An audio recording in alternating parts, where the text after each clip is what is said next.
اعوذ باللہ من الشیطان الرجیم بسم اللہ الرحمن الرحیم یا بنی اسرائیل اذکروا نعمتی التي انعمت علیکم واوفوا بعہدی اوف بعہدکم وإياي فارهبون وآمنوا بما أنزلت مصدقا لما معكم ولا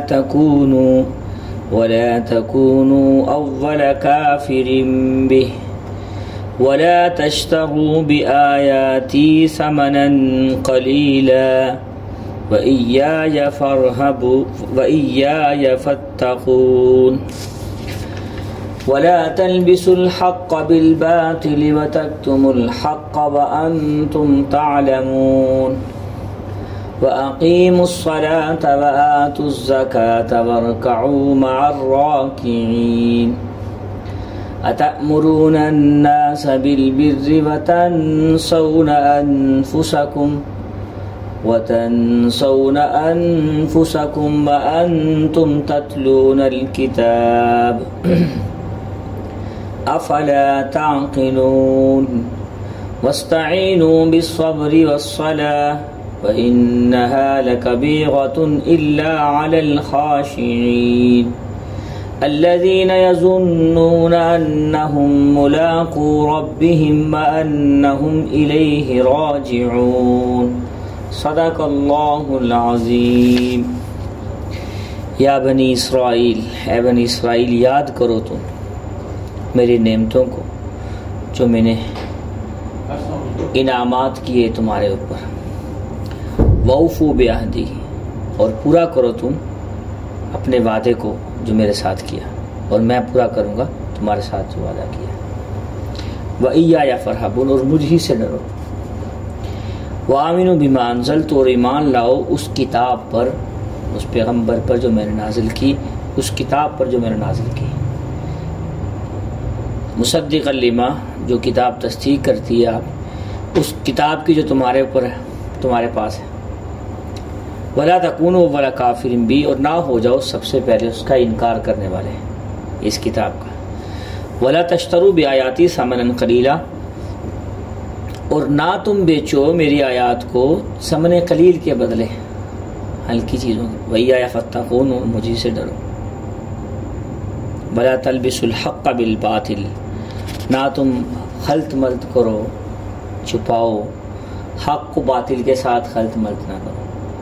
وتکتموا الحق، اور چھپاؤ نہ حق کو. وانتم تعلمون، اور چھپاتے ہو تم حق کو. وتکتموا جمع کے سیغے نا، تلبسوا بھی جمع کا سیغہ. نہ تم خلط ملط کرو اور نہ تم چھپاؤ اس کو جاننے کے باوجود. وانتم تعلمون، حالانکہ تم جانتے ہو کہ یہ حق ہے. وَأَقِيمُوا الصَّلَاةَ وَآتُوا الزَّكَاةَ، اور نماز قائم کرو اور زکوٰۃ ادا کرو. وَارْكَعُوا مَعَ الرَّاكِعِينَ، اور رکوع کرنے والوں کے ساتھ رکوع کریں. تَأْمُرُونَ النَّاسَ بِالْبِرِّ، کیا حکم کرتے ہو تم لوگوں کو نیکی کا، اور اپنے آپ کو، حالانکہ اپنے آپ کو بھول جاتے ہو. وَأَنْتُمْ تَتْلُونَ الْكِتَابَ، حالانکہ تم تلاوت کرتے ہو، پڑھتے ہو کتاب. افلا تعقلون، کیا تم عقل نہیں رکھتے. وَاسْتَعِینُوا بِالصَّبْرِ وَالصَّلَاةِ، اور مدد طلب کرو اللہ تعالیٰ سے صبر کے ساتھ اور نماز کے ساتھ. وَإِنَّهَا لَكَبِيرَةٌ، اور بے شک یہ بہت باری ہے، بہت بڑی ہے، مگر اللہ سے رجوع کرنے والے، خشوع خضوع کرنے والوں پر یہ بھاری نہیں ہے نماز. منافقین پہ بہت باری نماز ہے یہ بدنیتوں پہ. الذین یظنون، وہ لوگ جو گمان کرتے ہیں بے شک وہ ملنے والے ہیں اپنے رب کو. وَأَنْتُمْ إِلَيْهِ رَاجِعُونَ وَأَنَّهُمْ إِلَيْهِ رَاجِعُونَ، اور وہ اسی کی طرف پلٹیں گے، جائیں گے، رجوع کریں گے، لوٹیں گے اللہ تعالیٰ کی طرف. یعنی وہ گمان کرتے ہیں کہ وہ رب کو ملاقات کریں گے اپنے رب سے. یہ آیات ایک رکوع ہم نے آج تلاوت کیا ہے. درس قرآن کا سلسلہ اللہ پاک نے چلایا ہے. اسرائیل، اسرا کا معنی ہوتا ہے بندہ، غلام. ایل کا معنی ہوتا ہے خدا، تو اس کا معنی ہوگا بندہ خدا، خدا کا بندہ. یہ آپ کے علم میں ہونا چاہیے، بنی اسرائیل بڑا مشہور لفظ ہے، قرآن میں بڑا ذکر ہے، اس کی وجہ تسمیہ کا علم ہو، وجہ تسمیہ کا اس کا بیک اپ کیا ہے، یہ کیسے ہے۔ اسرا کا معنی ہوتا ہے غلام، بندہ، ایل کا معنی ہوتا ہے، یہ عبرانی زبان کا لفظ ہے، تو اس کا معنی ہوتا ہے خدا، تو بندہ خدا یا خدا کا بندہ، اس سے مراد حضرت یعقوب علیہ السلام۔ ان کے 12 بیٹے تھے، موسیٰ علیہ السلام بھی ان کی اولاد میں سے ہیں، اسحاق علیہ السلام، ابراہیم علیہ السلام، پھر 2 لڑیاں ان کی چلی ہیں، ایک لڑی رسول اکرم صلی اللہ علیہ وسلم کی طرف ہے اور دوسری لڑی بنی اسرائیل کی چلی ہے۔ میں نے یہاں پچھلے درس میں بتلایا تھا کہ یہود و نصارہ کی ایک بڑی وجہ ہٹ درمی کی اور ان کے ایمان نہ لانے کی بڑی وجہ ایک یہ بھی ہے کہ رسول اکرم صلی اللہ علیہ وسلم ہماری نسل میں سے کیوں نہیں تشریف لائے۔ یہ بغض اور عداوت ہے، آپ بھی کسی یہودی سے کسی سے پوچھیں گے آج بھی تو وہ بڑی وجہ یہی بتائے گا کہ ہمارا یہ اعزاز تھا، ہم انتظار میں تھے، تو ہمارے آباء و اجداد، لیکن اللہ تعالیٰ کو منظور ابراہیم علیہ السلام کی لڑی میں سے تھا، تو اللہ تعالیٰ نے اس لڑی میں سے نازل فرما دیا، مبعوث فرما دیا رسول اکرم صلی اللہ علیہ وسلم کو، ابراہیم اسماعیل علیہ السلام، یہ جس کی وجہ سے آج تک یہودی ایمان نہیں لے گئے۔ تو اس کا تو ساری دنیا کو پتہ ہے۔ ماقبل جو 4 رکوع ہم نے تلاوت کیے ہیں، اس کا ترجمہ تفسیر بیان کیا ہے، اس میں عمومی دعوت تھی انسانوں کو، اور منافقین کا ذکر بھی کیا، مشرکین کا بھی ذکر کیا، منکرین کا بھی کیا۔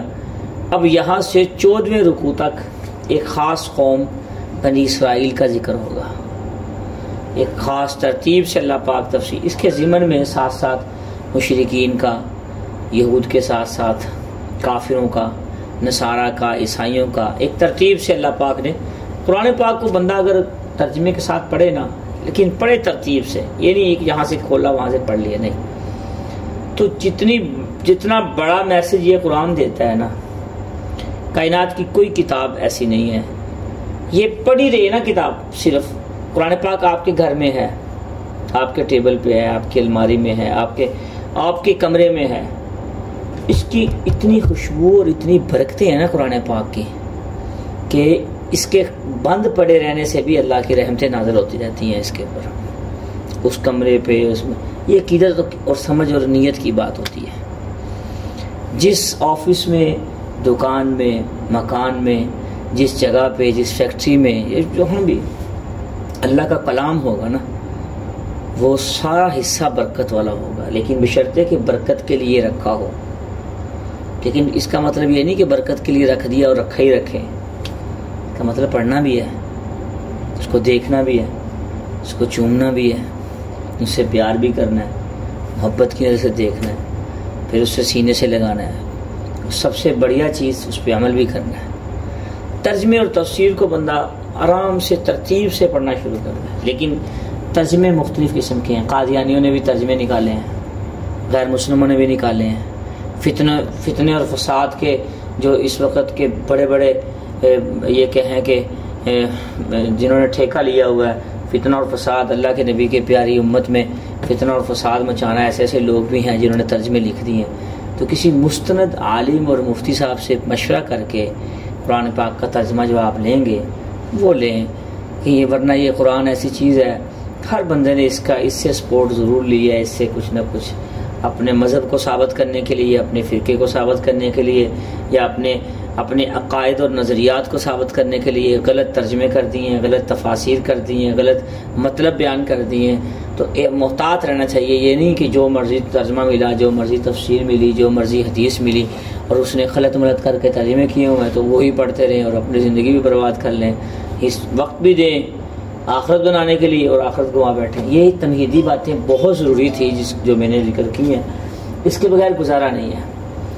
قرآن پاک میں اللہ پاک نے جو فرمایا نا کہ انعام کیا میں نے تم پہ، وَأَوْفُوا بِالْعَهْدِ، وعدہ تم میرے ساتھ جو تم نے وعدہ کیا تھا، اللہ تعالیٰ نے وعدہ لیا تھا بنی اسرائیل سے کہ میں ایک پیغمبر نازل کروں گا، وَلَقَدْ أَخَذَ اللَّهُ مِيثَاقَ بَنِي إِسْرَائِيلَ، آپ نے اس پہ ایمان لے کے آنا ہے اور میں تمہیں انعامات کی بارش کر دوں گا تمہارے اوپر۔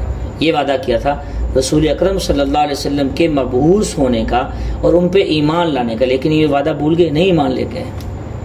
اللہ پاک فرما رہے ہیں کہ تم اپنا وعدہ پورا کرو، جو میں نے تمہارے ساتھ انعامات کی بارش کا وعدہ کیا ہے میں تمہیں انعامات دوں، لیکن وہ اپنے وعدے کو بھول گئے۔ تو آج بھی بہت سے مسلمان جو ہیں نام کے مسلمان رہ گئے ہیں۔ بھائیو، ہمیں دل سے، زبان سے نہیں، دل سے تصدیق کے ساتھ اللہ کے نبی صلی اللہ علیہ وسلم پہ ایمان لانا یہ فرض ہے، اس کے بغیر بندہ مسلمان ہی نہیں ہوتا پکا۔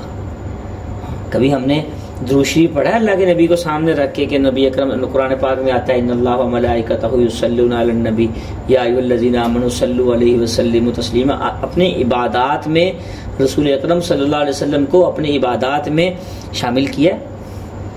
عبادت اللہ تعالیٰ کی کرنی ہے، لیکن درود شریف اللہ کے نبی پہ بھی پڑھنا ہے، اس سے بھی اللہ تعالیٰ ثواب دیں گے۔ امیدیں غلط نہیں لگا لیں، پہلی قومیں اسی نام برباد ہوئی ہیں۔